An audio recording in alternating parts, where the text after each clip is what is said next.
Good evening students, मैं doctor उपासना शर्मा आप सभी का आपके अपने यूट्यूब चैनल म्यूजिक विद उपासना शर्मा पर बहुत बहुत स्वागत करती हूँ। स्टूडेंट्स, इसी श्रृंखला में आज हम कर रहे हैं क्लास 46, जिसमें कर रहे हैं तानपुरे के सभी पार्टों के विषय में, पूरे अंगों के विषय में, इसका फुल परिचय, किस तरह से इसकी बैठक होती है, इसके तारों को किन किन स्वरों में मिलाया जाता है, पूरा विवरण आज हम आपको समझाएंगे। तो बीए फर्स्ट सेम के जो स्टूडेंट्स हैं और कक्षा 12 के जो स्टूडेंट्स हैं उनके सिलेबस में भी ये टॉपिक है। तानपुरा शुरू से ही चलता आ रहा है और यहाँ तक कि सभी प्रतियोगिता परीक्षाओं में इस टॉपिक से क्वेश्चन बनते ही हैं। तो सभी जल्दी से तैयार हो जाइए वीडियो देखने के लिए। चैनल को लाइक कर दीजिए, सब्सक्राइब कर दीजिए और उन बच्चों तक पहुँचाइए जो म्यूजिक की तैयारी कर रहे हैं, संगीत प्रतियोगिता की तैयारी कर रहे हैं, कक्षा 12 में पढ़ रहे हैं, बीए फर्स्ट सेम में पढ़ रहे हैं। सभी के लिए ये बहुत फायदेमंद होगी ये जो वीडियो बन रही है। तो सबसे पहले बच्चों तानपुरे के विषय में हम पूरा जान लेते हैं। तानपुरा क्या है बच्चों? तानपुरा आप जानते हैं एक प्रकार का तत्ववाद है। भाई वाद्यों का वर्गीकरण जो हमने किया हुआ है, वाद्यों का वर्गीकरण 4 प्रकार के वाद्य का वर्गीकरण किया हुआ है। तत्ववाद, सुशीरवाद, अवनद्यवाद और घनवाद। अब जो तत्ववाद है वो तार के बने हुए वाद्य है। तार से संबंधित जितने भी वाद्य होंगे वो सब तत्ववाद की श्रेणी में आएंगे भारतीय संगीत में। जैसे कि वर्तमान समय में गिटार आप सभी जानते होंगे, वो किससे बना होता है? तार से बना होता है, तो वो भी तत्ववाद की श्रेणी में आएगा। इसी तरह से वीणा भी आपने देखी होगी, वीणा भी तत्ववाद की श्रेणी में। वीणा की तरह का ही एक तानपुरा एक वाद्य होता है जिसमें 4 तार होते हैं, तो तारों का वाद्य है, इसलिए इसको तत्ववाद की श्रेणी में कहा गया है। बच्चों इसको तंबूरा भी बोलते हैं, तानपुरे को क्या बोलते हैं? तंबूरा भी कहा जाता है। तो ये सब चीजें आप जान लीजिए। सभी कॉम्पिटिटिव एग्जाम में आपके एमसीक्यू क्वेश्चन पूछे जाते हैं। इसी तरह बीए फर्स्ट सेम का भी चल रहा है, उसमें भी एमसीक्यू क्वेश्चन आने वाले हैं। तो तानपुरे में से किस तरह से क्वेश्चन बनेंगे वो सब हम इस वीडियो में बताएंगे। जरूर ध्यान से देखिएगा, स्किप बिल्कुल मत करिएगा। तो बच्चों तानपुरे में हम कोई गीत या सरगम नहीं निकालते। बेसिकली हम हारमोनियम वाद्य देखते हैं, कीबोर्ड देखते हैं, सब में क्या होता है किसी भी गाने की धुन को हम उसमें निकाल लेते हैं, लेकिन तानपुरे में ऐसा नहीं। वीणा को देखते हैं या फिर सितार को देखते हैं, सभी में किसी भी राग की धुन, किसी भी फिल्मी गीत की धुन हम निकाल सकते हैं। लेकिन तानपुरे में बच्चों ऐसा नहीं है। तानपुरे का जो प्रयोग किया जाता है वो गायन के साथ किया जाता है।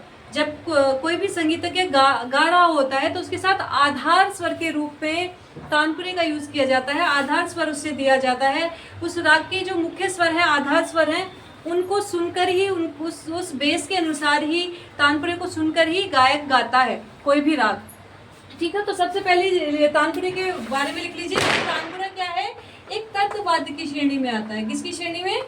तत्ववाद्य की श्रेणी में, क्योंकि ये तार से बना वाद्य है। तो इस तरह से अगर क्वेश्चन पूछा जाए कि तानपुरा किस वाद्य की श्रेणी में आता है, तो आप बता देंगे ये तत्ववाद्य की श्रेणी में आता है, क्योंकि ये तार से बना हुआ होता है। और नोट में डाल लीजिए कि तानपुरे में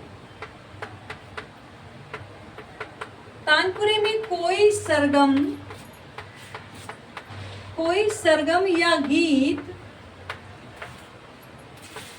नहीं निकाला जाता, बल्कि इसके तारों को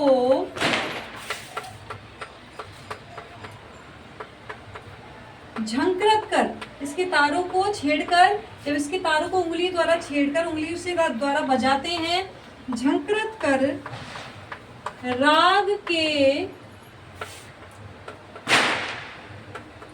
आधार स्वर के रूप में प्रयोग किया जाता है। ठीक है,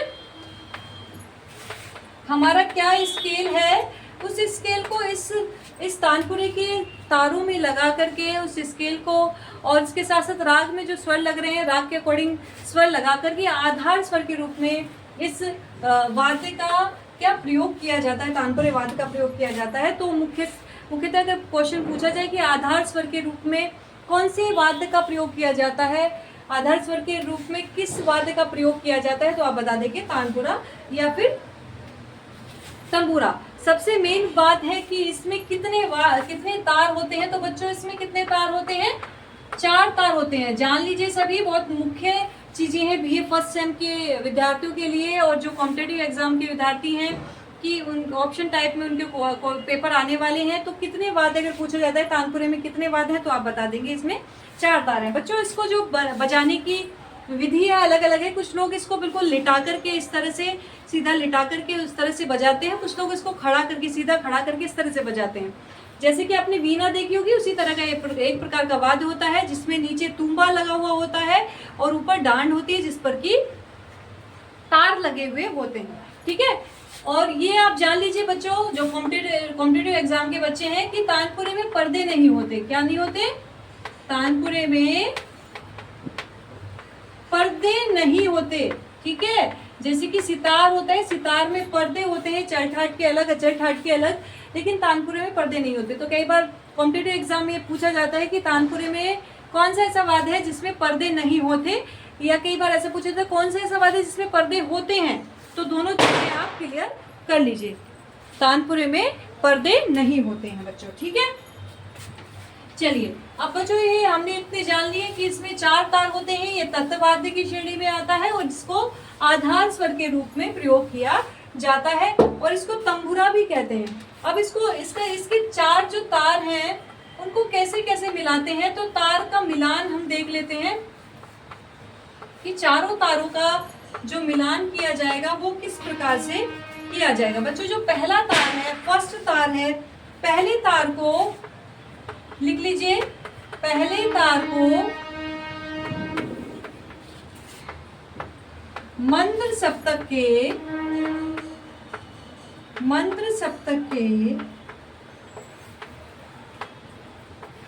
पंचम स्वर में मिलाते हैं।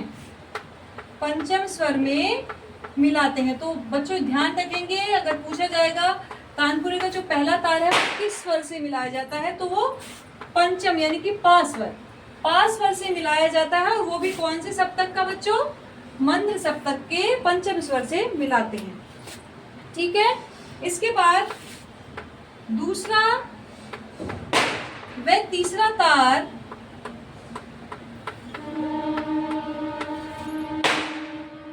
मध्य सप्तक के सा में मिलाते हैं। जो हमारा स्केल होता है उससे मिलाते हैं, यानी कि मध्य सप्तक के षडज स्वर। सा का पूरा नाम क्या है? षडज। मध्य सप्तक के सा स्वर में मिलाते हैं। तो सभी नोट डाउन कर लीजिए कि जो दूसरे और तीसरा तार है वो सेम स्वर में मिलेगा और वो कौन सा स्वर होगा? षडज स्वर होगा, यानी कि सा स्वर होगा। और इन दूसरे और तीसरे तार को क्या कहते हैं ये भी जान लीजिए। दूसरे और तीसरे तार को बच्चों जोड़ी का तार कहा जाता है। तो कई बार पूछा भी जाता है कि जो जोड़ी का तार होता है वो कौन से नंबर पर होता है, तो आप बता देंगे जोड़ी का तार दूसरे और तीसरे नंबर पर होता है। ठीक है बच्चों, चलिए इसके बाद 4 तार चुके होते हैं। पहला तार हमने जान लिया, दूसरा और तीसरा तार जान लिया। अब चौथा तार जान लेते हैं। तो चौथा तार बच्चों, चौथा तार मंद्र सप्तक के षडज में मिलाते हैं। मंद्र सप्तक के षडज यानी कि सा स्वर।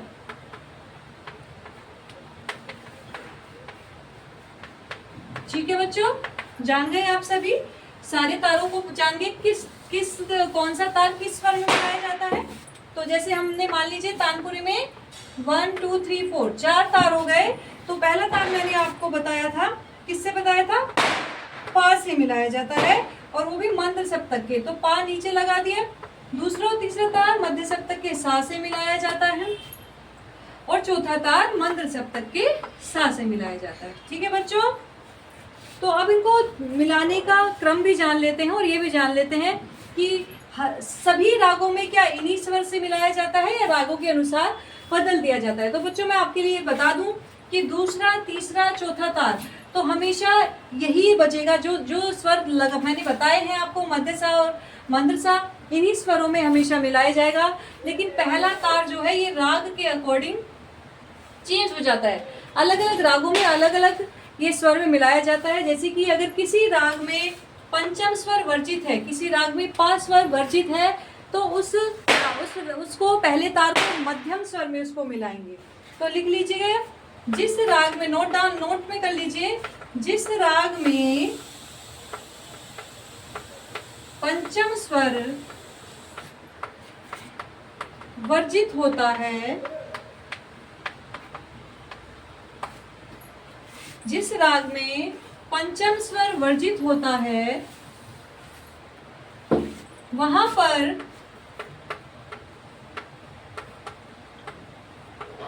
तानपुरे का पहला तार मध्यम स्वर, ठीक है, मध्यम स्वर यानी कि माँ में मिलाते हैं। ठीक है बच्चों, जो बीए फर्स्ट सेम के बच्चे ये देख रहे हैं, इससे पहले आप जरूर स्वर को एक बार जरूर देख लीजिएगा, तभी आपको समझ में आएगा कि स्वर के पूरे नाम क्या है और स्वर को कैसे डिफाइन किया गया है। स्वर को जान लीजिए, उसके बाद आप ये देखिएगा। तो पहला तार मध्यम स्वर यानी कि माँ में मिलाते हैं। ठीक है, तो जो हमारा सीक्वेंस क्या हो जाएगा फिर 1 2 3 4। अगर माँ पा जिसमें वर्जित है तो यहाँ पर पा की जगह क्या आ जाएगा बच्चों, माँ, और सभी स्वर सेम वही रहेंगे जो पुराने। ठीक है बच्चों, ठीक है, समझ में आ गया। इसके साथ साथ बच्चों, अगर किसी एक नोट में लिख लीजिए, यदि किसी राग में मध्यम तीव्र का प्रयोग है, मध्यम तीव्र का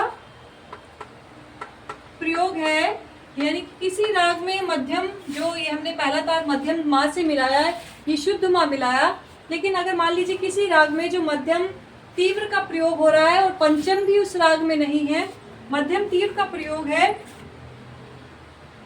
तो हम पहले तार को गांधार यानी कि गा स्वर, गा या निषाद स्वर, निषाद यानी कि नी स्वर में मिलाएंगे बच्चों। ठीक है, जैसे कि कौन सा राग है, उदाहरण के लिए राग ले लेते हैं पूरिया राग। ठीक है, पूरिया राग में अधिकतर लोग नी स्वर से मिलाते हैं, कुछ लोग गा से भी मिलाते हैं। तो इस तरह का अगर कोई राग आ जाता है जिसमें मध्यम तीव्र प्रयुक्त किया जाता है, तो उसमें हम क्या करेंगे, उसे नी से मिला लेंगे, पहले तार को, केवल पहले तार को। ठीक है, और दूसरा तीसरा चौथा तार सेम ही मिलाया जाएगा।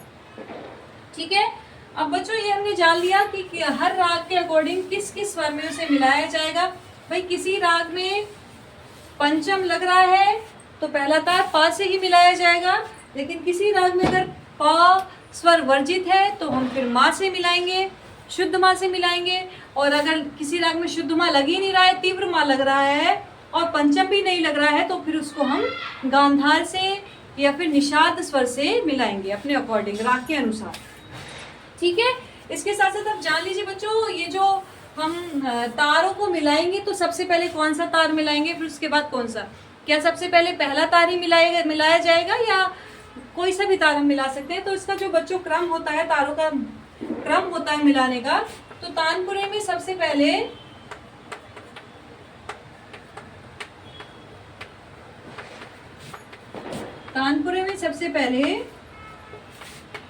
जोड़ी के तार मिलाते हैं। ठीक है, मैंने आपको बताया जोड़ी के तार कौन से होते हैं, दूसरा और तीसरा।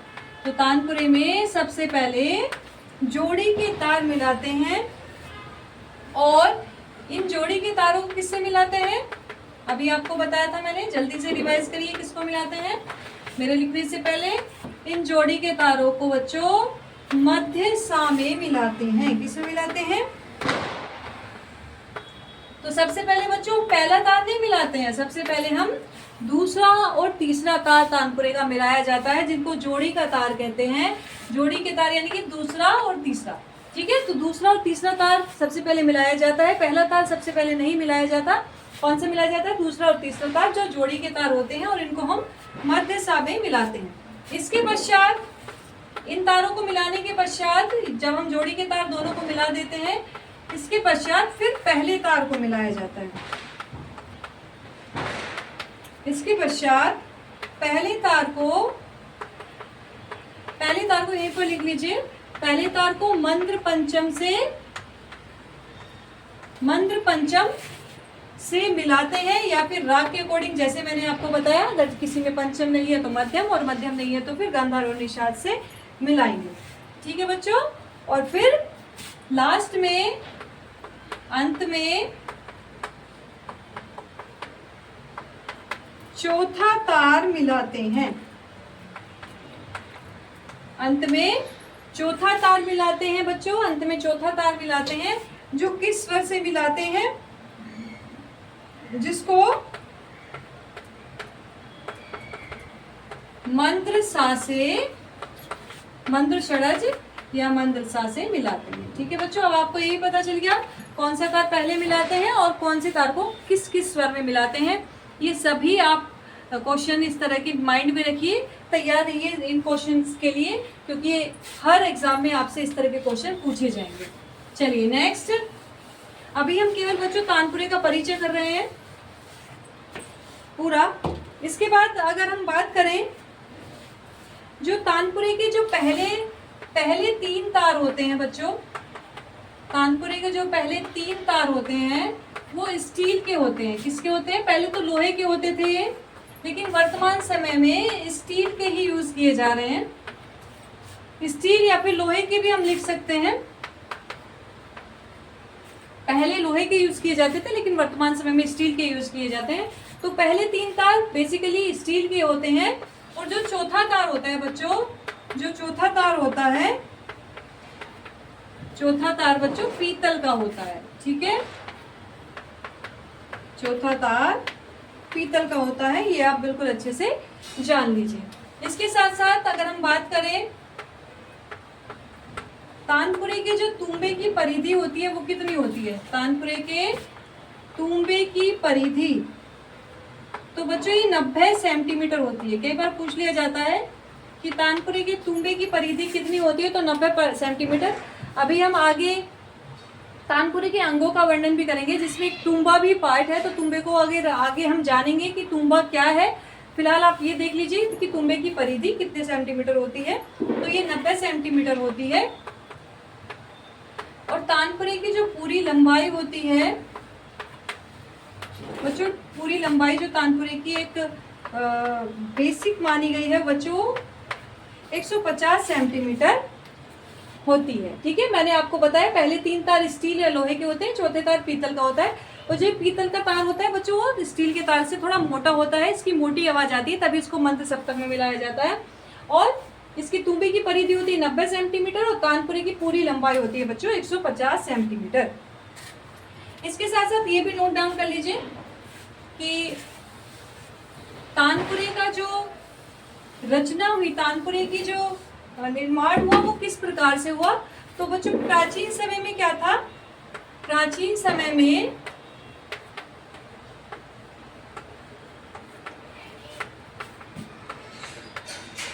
एक तार का वाद्य था। प्राचीन समय में एक तार का वाद्य था, जिसको एक तंत्री वीणा, जिसको एक तंत्री वीणा बोलते थे, उस पर ही गायन किया जाता था। ठीक है,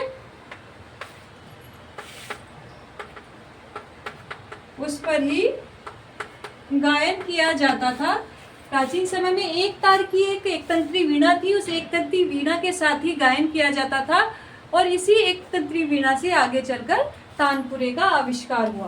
तो लिख लीजिए कि एक तंत्री वीणा से ही, एक तंत्री वीणा से ही तानपुरे की उत्पत्ति हुई। ठीक है बच्चों, एक तंत्री वीणा को बच्चों घोषिका वीणा के नाम से भी जाना जाता था। किसके नाम से? घोषिका वीणा। ठीक है, घोषिका वीणा, ब्रह्मा वीणा, इनके नाम से भी जाना जाता था। तो तानपुरे जब तक नहीं आया था उससे पहले एक तंत्री वीणा को ही प्रयोग किया जाता था गायन के साथ, लेकिन इसके पश्चात एक तंत्री वीणा का ही, ये समझ लीजिए, परिवर्तित रूप तानपुरा बना, जिसमें 4 तार फिर हो गए, और उस पर ही फिर गायन, उसके साथ ही गायन किया जाता था, आधार स्वर के रूप में प्रयोग किया जाता था। ठीक है बच्चों, तो ये तानपुरे का मुख्य परिचय हो गया। इसको किस तरह से बजाते हैं, इसको बैठने की विधि क्या है, कौन से वाद्य की श्रेणी में आता है और किस किस तरह से इसका प्रयोग होता है, तारों को कैसे मिलाया जाता है। बच्चों ये सब चीज़ें हमने आज की वीडियो में बताई। इससे नेक्स्ट वीडियो हम आपके लिए लेकर के आएंगे जिसमें हम तानपुरे के अंगों का पूरा वर्णन बताएंगे और अगर नीड हुई तो मैं एक छोटा सा डायग्राम बनाकर भी आपको बता दूंगी कि कौन सा पार्ट कहाँ पर होता है, तो इससे आपको ईजिली समझ में भी आ जाएगा चीज़ें।